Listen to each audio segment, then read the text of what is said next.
The blood on her mother's deathbed sheets had barely dried when Sienna's father first spoke the words that would shape her entire existence. "You killed her coming into this world, and you will bring death to anyone who dares to love you." She was 3 days old, wailing in the arms of a wet nurse, when Jacob Dalton made that pronouncement, his voice hollow with grief and whiskey.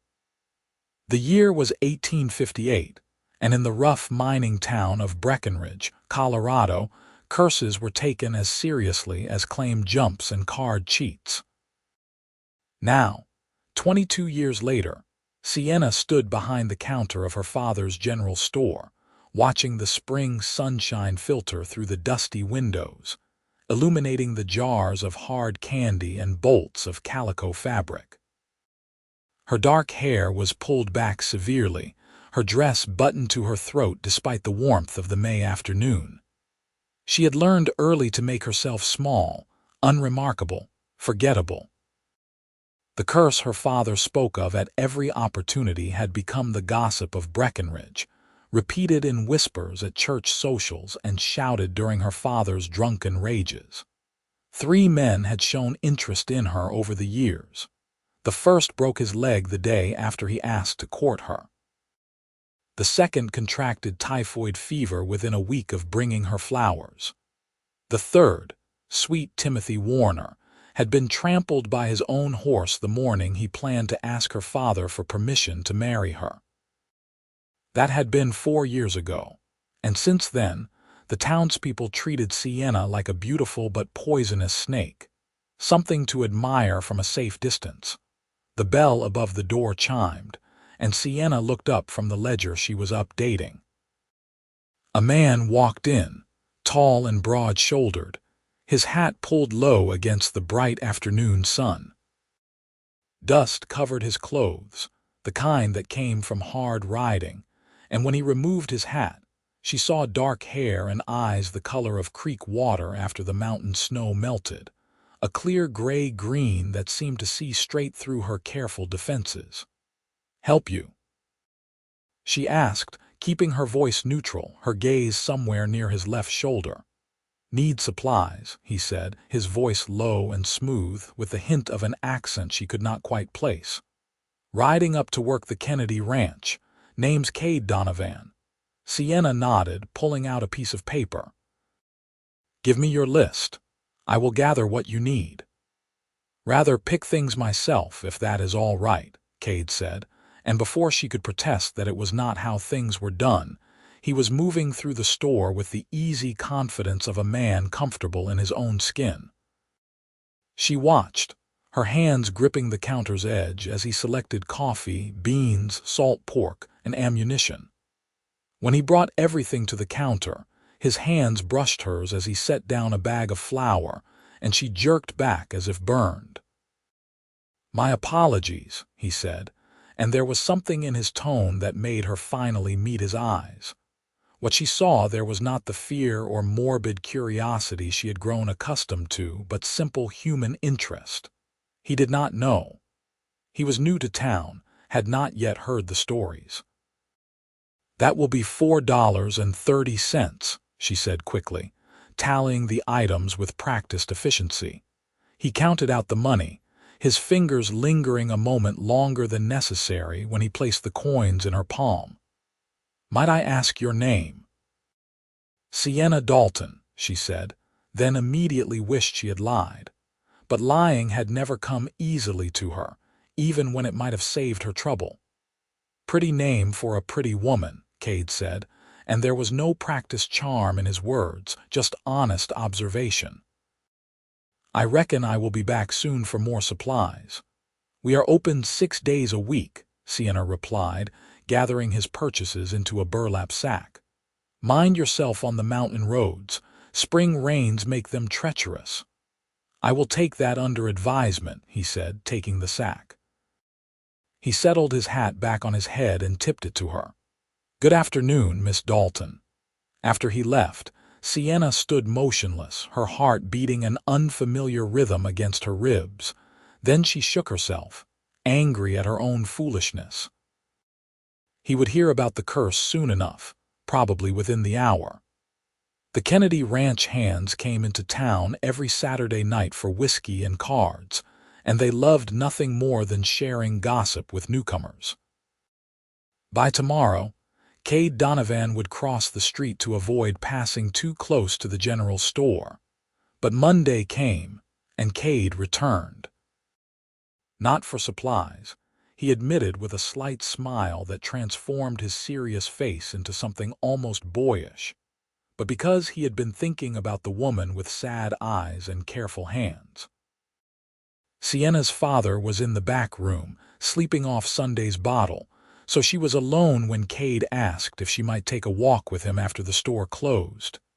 "That would not be wise," Sienna said, not looking up from the inventory she was updating. "Why not?" She set down her pencil and finally met his gaze. "Have you not heard the talk?" "I have heard plenty of talk," Kade acknowledged. "Heard you are supposed to be cursed. Heard you bring bad luck to anyone who gets close to you. Heard your daddy blames you for your mama's death." His jaw tightened.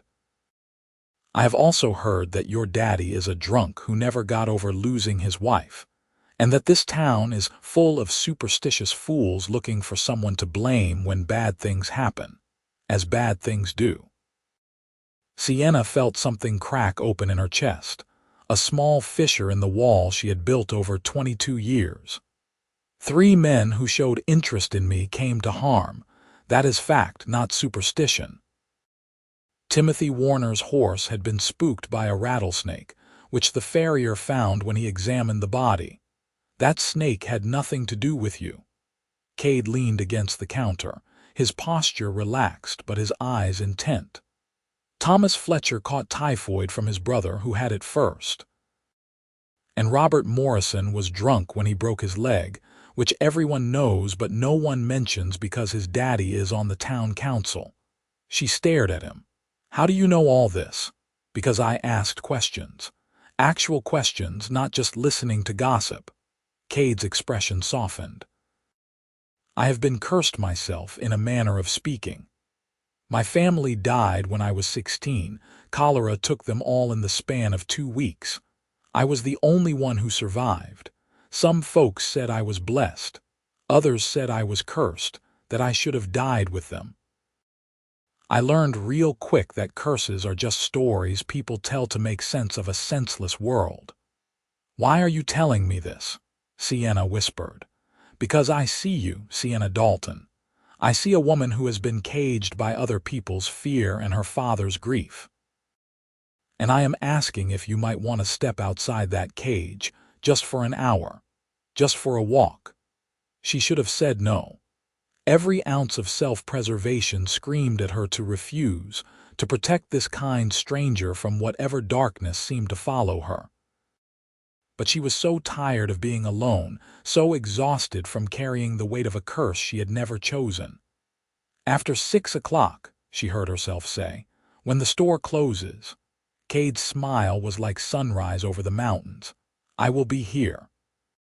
He was waiting outside when she locked the door that evening, her father having stumbled home an hour earlier without a word to her.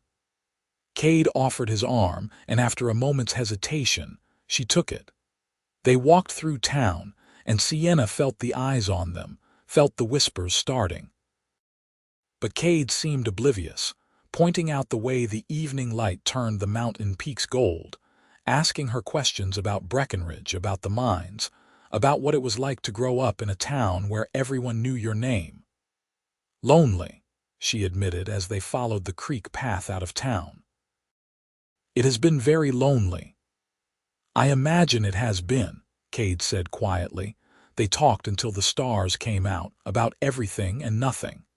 Kade told her about growing up in Kansas, about learning to work cattle and horses, about the restlessness that had driven him west after his family died.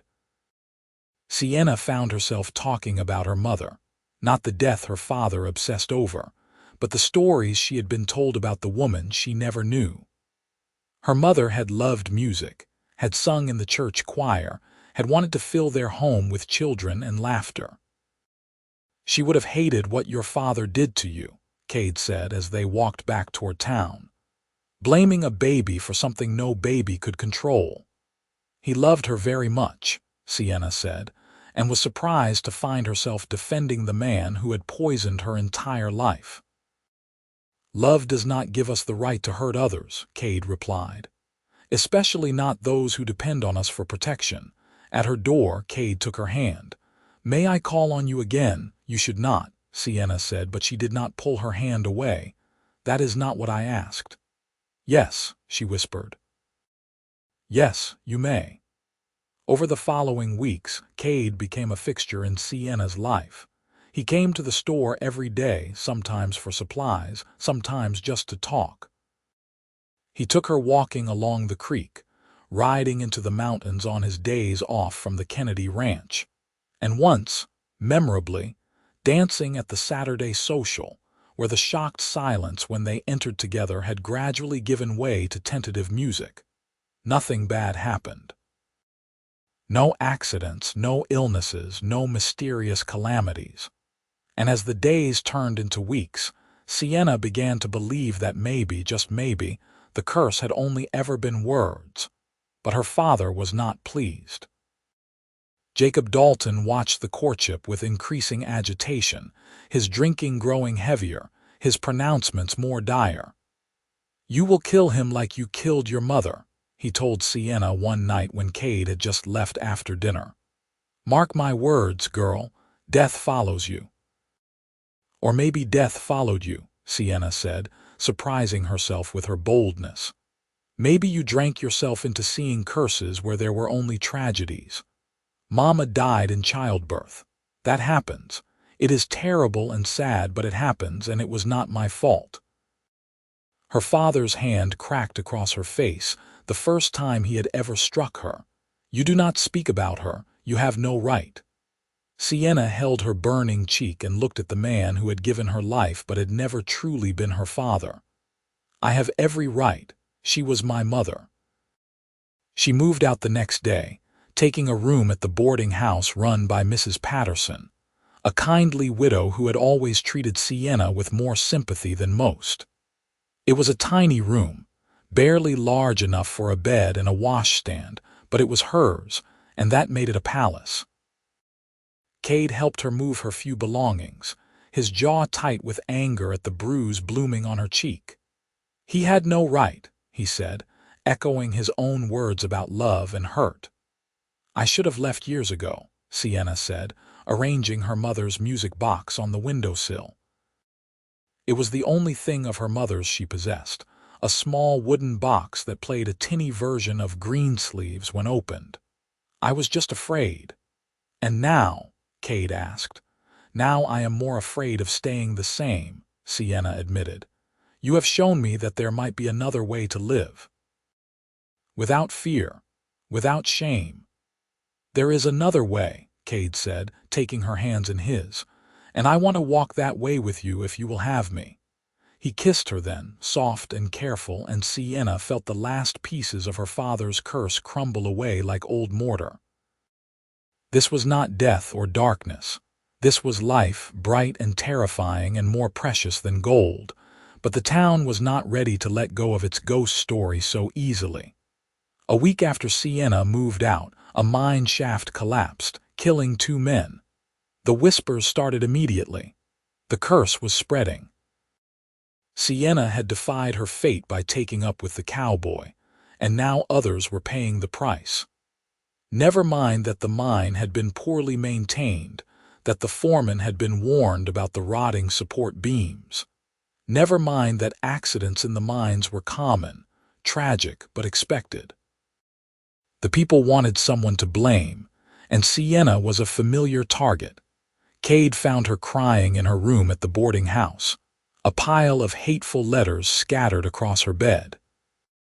People she had known her entire life had written terrible things, accusing her of murder, of witchcraft, of deliberately bringing evil to their town.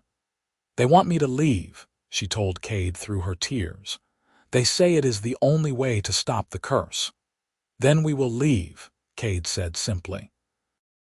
Together, you have work here, a life. I have you, Kade corrected. And you are worth more than any job, any place. We will go somewhere new, somewhere no one knows these stories. We will build our own life, free from all of this poison." Sienna wanted to say yes immediately, but years of caution held her back. What if they are right? What if something happens to you because of me? "Look at me," Kade said, tilting her chin up. "I have been by your side for 2 months. Nothing has happened to me. I am healthy, happy, and more alive than I have been since my family died. You are not cursed, Sienna. You have been cursed at, and that is entirely different." The distinction broke something open in Sienna, and she laughed through her tears. "Cursed at," she repeated. "I like that."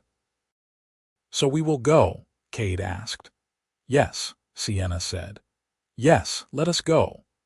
They made plans to leave at the end of the month, giving Kade time to collect his wages and Sienna time to sell her share of the general store back to her father. But Jacob Dalton had other ideas. 3 days before they were set to depart, he appeared at Mrs. Patterson's boarding house, drunk and belligerent, demanding to see his daughter. "You are not taking her anywhere," he shouted at Kade when the younger man blocked the stairs. "She belongs here, where I can watch her, make sure she does not hurt anyone else." "She is a grown woman, not your property," Kade said, his voice leveled despite the fury in his eyes. "And she has made her choice. She has no right to choose."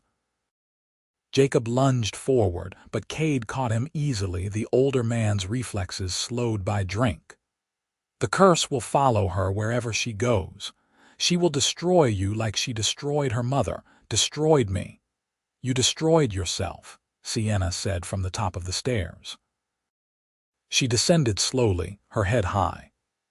"You took your grief and turned it into a weapon against an innocent child. You made me believe I was a monster. You stole my childhood, my youth, any chance I had at happiness. But no more. I am leaving, and I am going to live my life, and there is nothing you can do to stop me." Jacob stared at his daughter as if seeing her for the first time. For a moment, something like regret flickered across his ravaged face. "You look just like her," he whispered. "Just like your mother." "I know," Sienna said softly. "And she would be ashamed of what you have become." They left him there, weeping on the boarding house steps, and Sienna did not look back.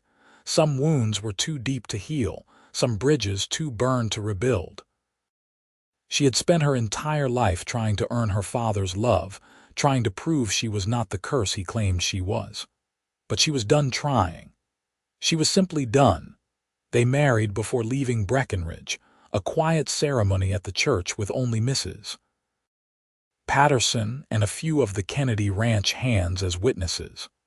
The minister was nervous, stumbling over the words, and Sienna knew he was thinking about the curse, about the mine collapse and the dead men. But when Kade slipped the simple gold band on her finger and said his vows with absolute conviction, she felt the last shadow of her father's words lift from her shoulders.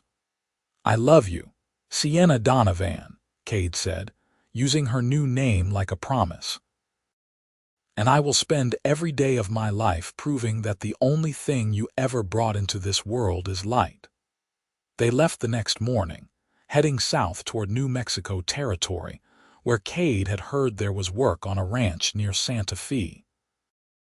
The journey took 2 weeks, and every mile away from Breckenridge felt like breathing deeper, standing taller. They camped under the stars, cooked over open fires, and talked about the future they would build together.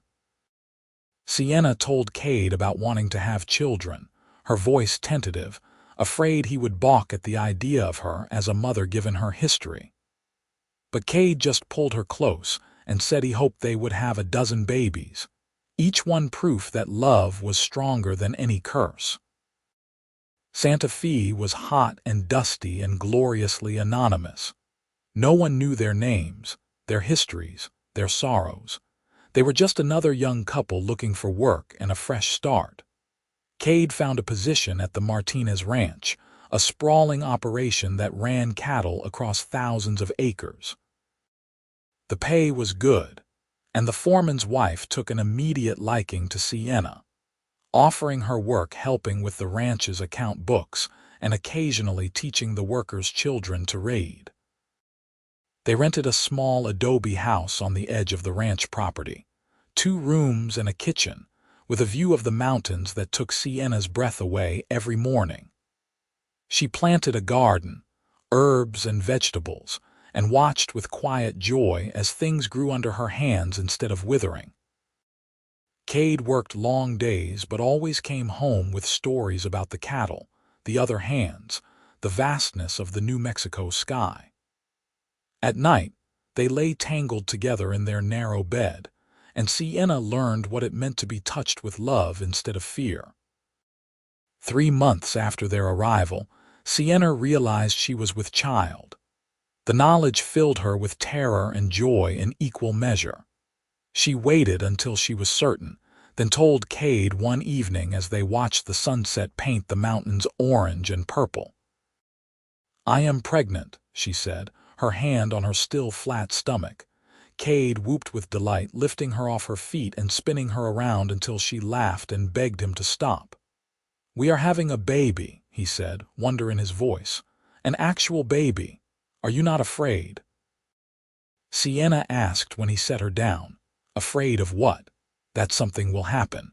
"That the curse—" "There is no curse," Kade interrupted firmly. "There never was. You are going to have a baby, and you are going to be a wonderful mother, and our child is going to grow up knowing nothing but love." He placed his hand over hers on her stomach. "This baby is blessed, Sienna, blessed to have you." The pregnancy progressed normally, which itself felt like a miracle to Sienna. Every week that passed without incident. Every visit from the ranch midwife, who pronounced her healthy and strong, chipped away at the fear she carried. Kade was attentive and gentle, bringing her cool water on hot days, rubbing her aching back, talking to her growing belly about all the things they would do together when the baby arrived. The other ranch families embraced them, and Sienna found herself part of a community for the first time in her life. The women brought food and advice. The men clapped Kade on the back and teased him about sleepless nights to come. No one looked at her with fear or suspicion. She was just Sienna, the cowboy's wife, the quiet woman with the pretty smile who was good with numbers and better with children. When her time came in late February of 1881, the labor was long but normal. Kade held her hand through the worst of it, his face pale but determined, refusing to leave even when the midwife suggested he might be more comfortable outside. "I am staying with my wife," he said, and that was that. Their son was born just before dawn, healthy and howling with indignation at being thrust into the cold world. Sienna held him, this perfect tiny human she had created, and wept with relief and love so profound it hurt. "Hello, Lucas," she whispered, naming him after Kade's father. "Hello, my beautiful boy." Kade cradled them both, his own eyes wet. "You did it," he said. "You brought life into the world just like your mother did, just like women have done since the beginning of time. Nothing cursed about that, nothing but holy." Sienna looked at her husband, at their son, at the morning light streaming through the window, and knew he was right. She had never been cursed. She had only been unlucky enough to be born to a man who could not see past his own pain. But that was over now. This was her family, her life, her future.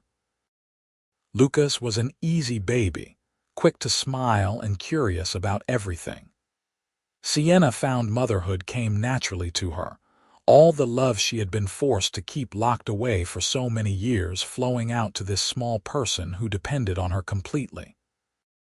Kade was a devoted father, bouncing the baby on his knee while he sang off-key cowboy songs, teaching him to recognize the different bird calls, pointing out constellations in the night sky, even though Lucas was far too young to understand. When Lucas was 6 months old, a letter arrived from Breckenridge. Mrs. Patterson had tracked them down through the Kennedy Ranch connections, and she wrote with news that made Sienna set down the paper with shaking hands. Jacob Dalton was dead. He had drunk himself into an early grave, dying alone in the rooms above the general store. There would be no funeral, Mrs. Patterson wrote, as her father had alienated everyone in town over the years. But there was a will, leaving everything to Sienna, including a letter that Mrs. Patterson had enclosed. Sienna stared at the sealed envelope for a long time before opening it. Kade, holding Lucas, came to stand beside her. "You do not have to read it if you do not want to," he said. "I think I need to," Sienna replied. The letter was short, written in her father's increasingly shaky hand. "Sienna," it began, "I do not expect forgiveness, I do not deserve it, but I need you to know that the curse was never real. I knew it the day I spoke those words, but I was mad with grief and anger that your mother was gone, and I was left with a squalling infant who had her eyes. It was easier to blame you than to blame God, or fate, or simple terrible luck. As you grew, you looked more and more like her, and I could not bear it. The curse became my excuse, my shield against admitting that I had failed you as a father. By the time I realized what I had done, it was too late. The whole town believed it, and you believed it, and I was too much of a coward to tell the truth. I am sorry, Sienna. I am so deeply sorry. I hope you have found happiness wherever you are. I hope you have found someone who sees you for who you truly are, not who I tried to make you. I hope you will tell your children, if you have them, that their grandfather was a fool but that their grandmother was an angel. Your father, Jacob Dalton." Sienna read the letter 3 times, then handed it to Kade. She did not cry. She had cried enough for her father over the years. But she felt something settle in her chest, some final piece of the puzzle clicking into place. He had known, he had always known, and he had cursed her anyway. "He was a coward," she said finally, "but at least he admitted it in the end." "You want to go back, settle the estate?" Kade asked. Sienna looked around their small home, at her husband holding their baby, at the life they had built from nothing but love and determination. "No," she said. "Let Mrs. Patterson sell everything and keep the proceeds. I do not want anything from Breckenridge. This is my home now." They burned the letter that evening, watching the paper curl and blacken in the fireplace. Sienna felt no satisfaction, no sense of closure, just a quiet acceptance. Her father was gone, and with him, the last tie to the girl she had been. She was Sienna Donovan now, wife and mother, and that was enough. The years that followed were good ones. Lucas grew into a bright, energetic boy with his father's gray-green eyes and his mother's dark hair. When he was 3, Sienna gave birth to twin girls, Emma and Rose, who were as different as night and day despite looking identical. Emma was bold and adventurous, always getting into mischief, while Rose was thoughtful and quiet, content to sit with her mother and look at picture books. Kade had been promoted to foreman of the Martinez Ranch, a position that came with more responsibility and better pay. They built a larger house, 3 bedrooms and a proper dining room, with a porch that wrapped around the front where they could sit in the evenings and watch the children play. Sienna kept the books for the ranch and started a small school for the workers' children, teaching them reading, writing, and arithmetic in the mornings while her own children played nearby. It was not always easy. Kade was gone for days at a time during cattle drives, and Sienna sometimes felt the weight of managing 3 small children alone. There were illnesses and injuries, the normal trials of raising a family. But through it all, Sienna never once thought about curses or doom. When Lucas broke his arm falling from a tree, it was just a broken arm. When Rose came down with the measles, it was just childhood illness. Bad things happened because bad things happened, not because Sienna existed. On their 10th wedding anniversary, Kade took her into Santa Fe for dinner at a proper restaurant, leaving the children with the foreman's wife. They dressed in their best clothes, Sienna in a green dress that made her eyes sparkle, and Kade in the suit he kept for special occasions. Over steak and potatoes, Kade raised his glass of wine. "To my wife," he said, "the strongest, bravest, most beautiful woman I have ever known. Thank you for trusting me. Thank you for building this life with me. Thank you for every single day." Sienna clinked her glass against his, emotion thick in her throat. "Thank you for seeing me," she said, "for breaking the curse." "I did not break anything," Kade said, reaching across the table to take her hand. "I just refused to believe in it. You broke it yourself by having the courage to try." That night, lying in a hotel room with actual wallpaper and a carpet on the floor, Sienna thought about the girl she had been in Breckenridge, scared and small and convinced she was poison. That girl was gone now, replaced by a woman who had learned her own strength. Kade had helped, had offered his hand and his heart when no one else would. But in the end, she had been the one to step forward, to risk hurt and heartbreak for the chance at something more. When Lucas turned 16, he announced his intention to become a veterinarian, inspired by years of watching his father work with cattle and horses. It would require schooling in Denver, expense and sacrifice, but Kade and Sienna agreed without hesitation. Their son would have opportunities they never had, would build his own dreams on the foundation they had laid. The twins, now 13 and terrifyingly close to womanhood, had their own ambitions. Emma wanted to work a ranch of her own someday, to be a cattle woman like the few legendary women they heard about occasionally. Rose wanted to be a teacher, to open a school for children across New Mexico. Sienna listened to their plans and felt her heart swell with pride. These children had been raised without fear, without shame, without the weight of curses real or imagined. They believed in themselves because they had been taught to believe. One spring evening, sitting on the porch with Kade while the children argued companionably inside about whose turn it was to wash dishes, Sienna said, "I want to write to Breckenridge, to the church, maybe, or the newspaper. I want to tell them what happened, that the curse was never real." Kade considered this. "Why? Those people do not deserve your energy." "Not for them," Sienna said. "For any other girl who might be growing up the way I did, any other child who is being blamed for things beyond their control. I want them to know it is possible to escape, to build something different." "Then write it," Kade said, "and I will ride to town tomorrow to post it."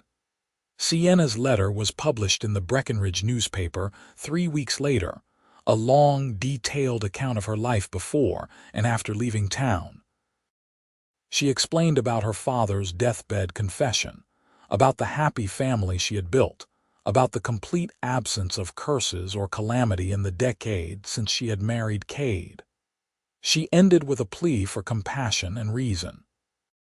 "We hurt each other enough without inventing supernatural reasons for misfortune. Show kindness to the blamed and the broken. You never know who might become extraordinary if given the chance." The letter caused a stir, or so they heard from Mrs. Patterson, who sent a copy of the newspaper along with a note saying she was proud of Sienna. But by the time the response reached Santa Fe, Sienna had mostly forgotten about it. She was too busy living her life to worry about people who had spent so much time trying to destroy it. Lucas left for Denver in the fall of 1895, tall and serious and so much like his father that it made Sienna ache. They saw him off at the train station, Kade gripping his son's hand in a firm shake that turned into an embrace, Sienna holding back tears until the train pulled away. Then she cried into Kade's chest while Emma and Rose clung to them both, all of them missing their brother already. But life moved forward, as it always did. Emma started working at a neighboring ranch, learning every aspect of cattle operations from branding to bookkeeping. Rose apprenticed with Sienna at the school, discovering she had a gift for reaching even the most difficult students. And Kade and Sienna settled into the rhythm of a couple whose children were growing up and away, finding each other again in the quiet spaces. They made love more freely now, without worrying about little ears hearing, and talked late into the night about their pasts, their presents, their futures. Kade confessed that he sometimes still dreamed about his family, that the grief never fully left but had become something he could carry. Sienna told him about the moments when she still heard her father's voice in her head, calling her cursed, and how she had learned to answer back with her own truth.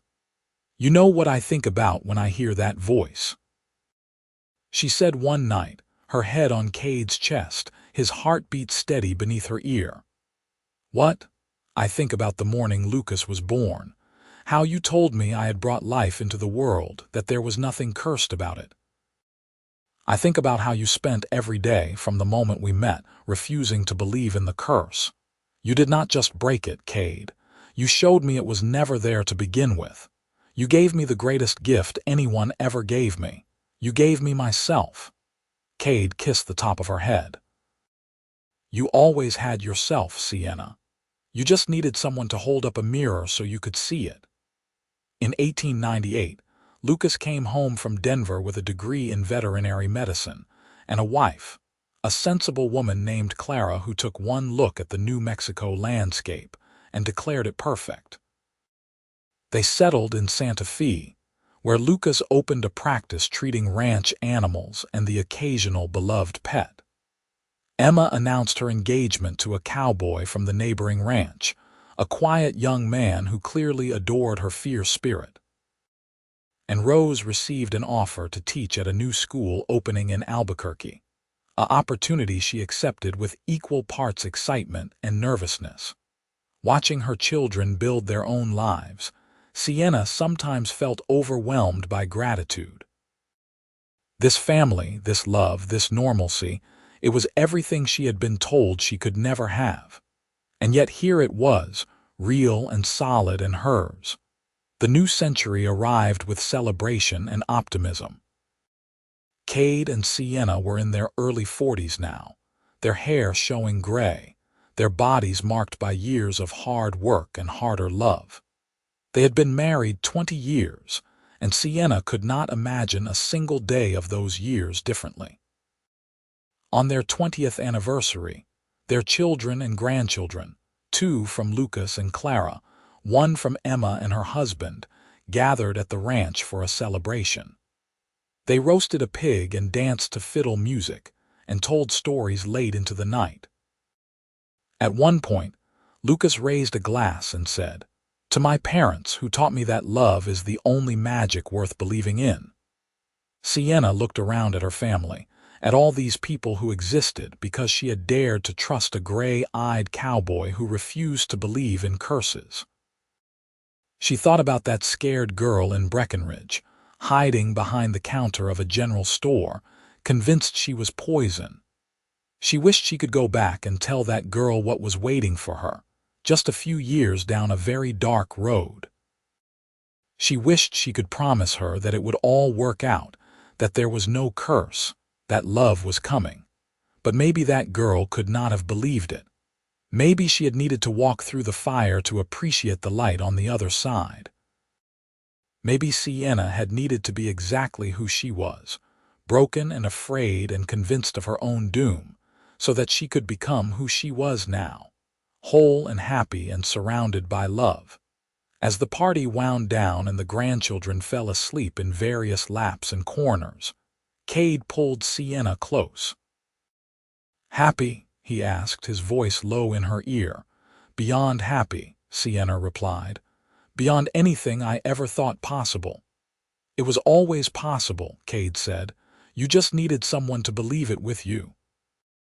They stayed like that for a long time, holding each other while their family slept around them, while the stars wheeled overhead, while the world turned on its axis and carried them forward into whatever came next.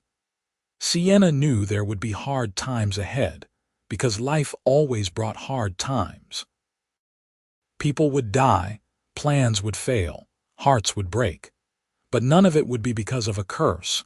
It would just be life in all its terrible and beautiful complexity.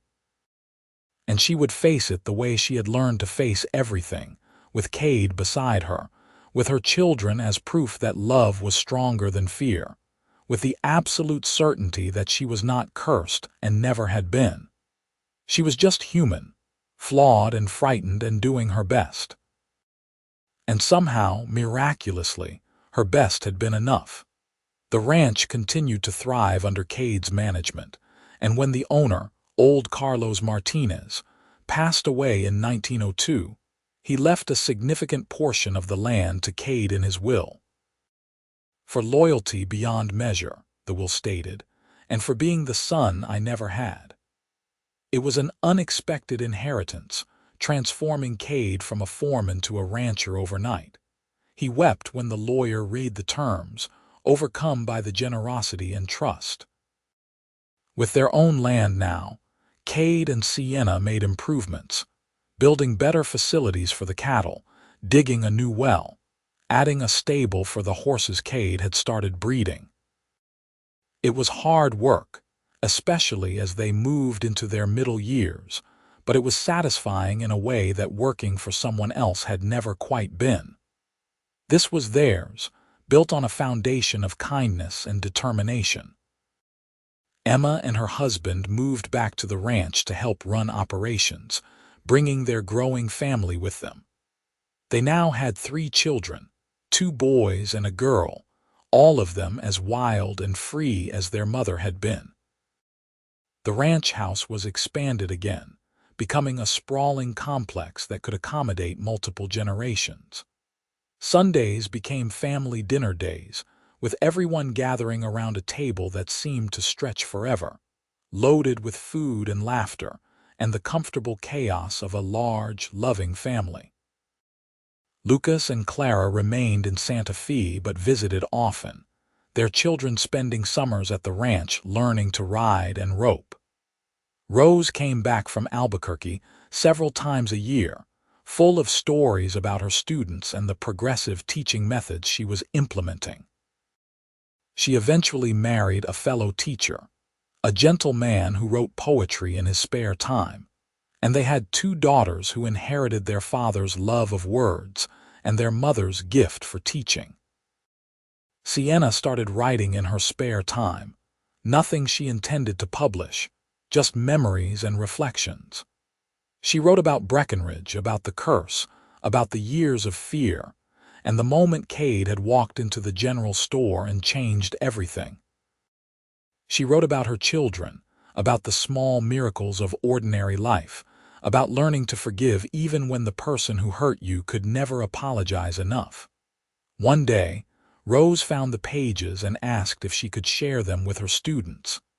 "It is such a powerful story, Mama," she said. About overcoming fear and superstition, about finding your own truth. Sienna hesitated, then agreed. The writing was personal, raw in places, but if it could help someone else, then perhaps her suffering had not been entirely without purpose. Rose's students responded with letters, thanking Sienna for her honesty, sharing their own stories of being misunderstood or blamed for things beyond their control.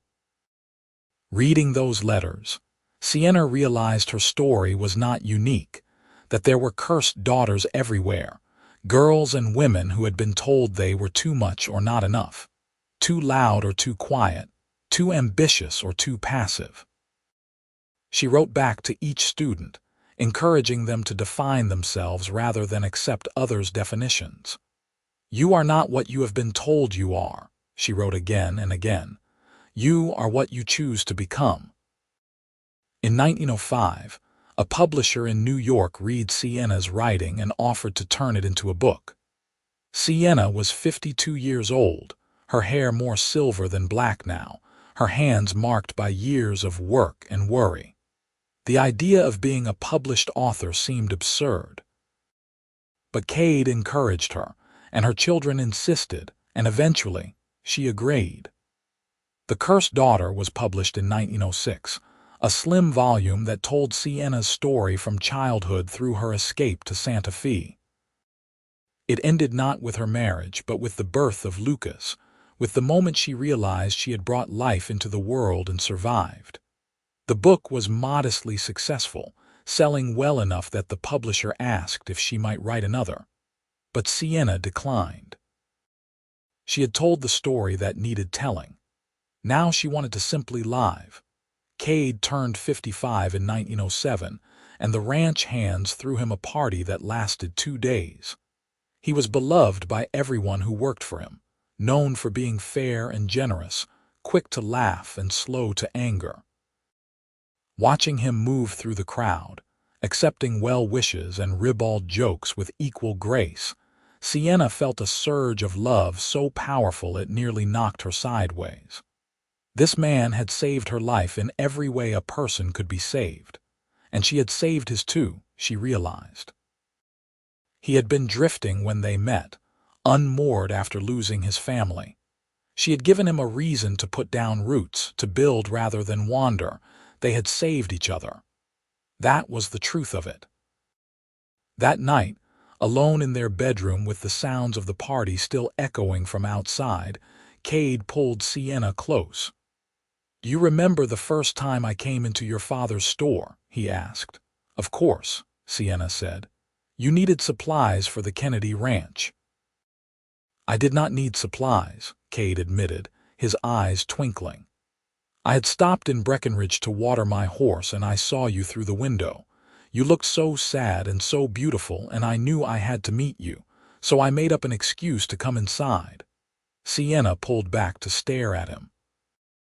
"All these years and you never told me that." "I am telling you now," Kade said. "I saw you, Sienna Donovan, and I knew. I cannot explain it better than that. I just knew." "Knew what?" "That you were going to change my life," Kade said simply. "And you did. You gave me everything. Purpose, family, joy. You took a broken cowboy and made him whole." "We made each other whole," Sienna corrected, and kissed him and let the party rage on without them. The years continued to pass, marked by the usual milestones of life. Grandchildren grew and had children of their own, making Sienna and Kade great-grandparents, a development that made them both laugh in disbelief. The ranch prospered, weathering droughts and market fluctuations through careful management and diversification. Kade started raising horses alongside cattle, breeding stock that became known throughout the territory for its quality. Emma took over more of the day-to-day operations as Kade's joints stiffened with age, but he still rode out most days, unwilling to become an armchair rancher. Sienna's book had a resurgence of interest in 1912, when a women's suffrage group in New York used it as an example of how women were oppressed by superstition and limited thinking. Sienna received invitations to speak, which she politely declined. She had said what she needed to say. Now she wanted to watch her roses grow and spoil her great-grandchildren, and sit on the porch with Kade in the evenings, his hand in hers, content in a way that still sometimes surprised her. On their 30th anniversary in 1910, surrounded by what seemed like dozens of family members, Kade stood to make a toast. His hair was white now, his face lined by sun and wind and decades of smiling. But his eyes were the same gray-green that had captivated Sienna that first day, clear and true and full of love. 30 years ago, I married the bravest woman I have ever known, he said, his voice carrying across the crowded room. She had been told her entire life that she was cursed, that she brought death and destruction to anyone who loved her. And despite that, despite a lifetime of cruelty and fear, she took a chance on a cowboy who was too stubborn to believe in curses. She chose life. She chose love. She chose hope. And in doing so, she gave me the greatest gift I have ever received. She gave me her. 30 years, and I would not change a single day. Sienna Donovan, you are my heart, my home, my everything. Here is to 30 more. The room erupted in cheers and applause, but Sienna only had eyes for Kade. She stood and went to him, and they held each other while their family celebrated around them. "I love you," she whispered into his shoulder. "Every day for the rest of my life I will love you." "I know," Kade said, "and I will spend every one of those days proving you made the right choice." Every single day, breaking that curse that never existed. Every single day, choosing you back. It was a promise he kept. Through the years that followed, through his growing health troubles and her own slowing body, through the loss of friends and the arrival of new great-great-grandchildren, Kade chose Sienna every single day. And she chose him back, over and over, an endless cycle of love and recommitment. When Kade died in 1918, peacefully in his sleep at the age of 66, Sienna felt the loss like a physical wound. But even in her grief, she did not regret a single moment. They had been given 40 years together, 40 years of love and laughter and ordinary miracles. It was more than most people got. It was more than she had ever dreamed possible. At his funeral, attended by what seemed like half of New Mexico, Sienna stood beside his grave and spoke the words she had been saving. "You saw me when no one else could. You believed in me when I could not believe in myself. You spent every day of our life together breaking a curse that existed only in words and fear. And you succeeded. You gave me a life, Kade Donovan. You gave me myself. Rest now, my love. Rest knowing you did everything right." After Kade's death, Sienna moved into a smaller house on the ranch property, leaving the main house to Emma and her family. She was 70 years old, her body creaking with age, but her mind was still sharp. She spent her days writing letters to her vast extended family, tending a small garden, and sitting on her porch watching the mountains change color with the seasons. People asked if she was lonely, and she always said no. How could she be lonely with so many children and grandchildren and great-grandchildren stopping by? How could she be lonely carrying 40 years of love in her heart? Kade was gone, but he was not absent. She felt him in the morning sunshine, in the whinny of the horses, in every beautiful thing that reminded her to keep living. She lived another 12 years, long enough to see the ranch become one of the most successful operations in New Mexico, long enough to hold great-great-great-grandchildren, long enough to see her book reprinted and read by a new generation of women looking for hope. She died in her sleep in 1930 at the age of 77, with a smile on her face and her mother's music box playing Greensleeves on the nightstand. At her funeral, Lucas, now an old man himself, spoke about his mother's courage. Emma talked about her strength. Rose remembered her kindness. But it was Lucas's son, Sienna's grandson Jacob, named for the grandfather he never met but forgiven through naming, who perhaps said it best. "My grandmother was told she was cursed." She was blamed for her mother's death, ostracized by her community, and treated as if she carried death in her very bones. A lesser person would have believed it, would have accepted it and lived small and scared. But grandmother refused. She met a man who saw her clearly, who loved her fiercely, and together they built something extraordinary. This ranch, this family, all of us, we exist because my grandmother had the courage to say no to the curse. We exist because my grandfather spent every day of his life proving that love is stronger than fear. They broke that curse together, not through magic, but through the simple, revolutionary act of choosing each other. That is their legacy. That is what they gave us. The knowledge that we are not bound by other people's words or beliefs. We are bound only by what we choose for ourselves. Sienna was buried beside Kade on a hill overlooking the ranch, under the endless New Mexico sky they had both loved.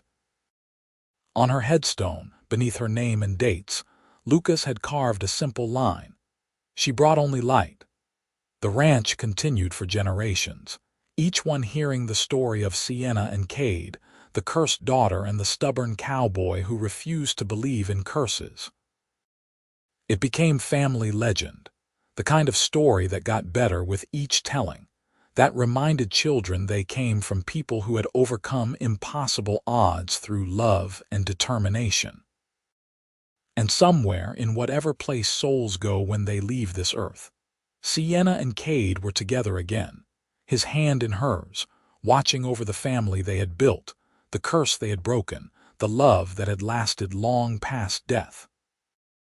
They had proven that curses were only as real as you let them be, that love could indeed conquer fear, that two broken people could make each other whole. Every day they spent together was a day the curse was broken, over and over, until it was nothing but a bad memory, a story told to illustrate how wrong people can be, how much damage words can do, and how much healing is possible when someone sees you clearly and loves you anyway. In the end, it was a simple story. A girl who was told she was cursed, a man who refused to believe it, a life built on faith instead of fear. But simple stories can change the world, can save lives, can echo through generations. Sienna and Kade's story did all of that and more. It reminded everyone who heard it that we are not what we are told we are. We are what we choose to become. And sometimes, if we are very lucky, we find someone who helps us choose bravely, who breaks our curses by refusing to believe in them, who spends every single day proving that love is real and strong and worth fighting for. That was what Kade did for Sienna. And in letting him love her, in choosing to trust despite every reason not to, Sienna gave Kade purpose and family and joy. They saved each other, those two souls who met in a dusty general store in Breckenridge, Colorado in 1880. They saved each other and built a love story that lasted beyond their lifetimes, that became legend, that proved once, and for all that there are no curses that love cannot break. And that was everything.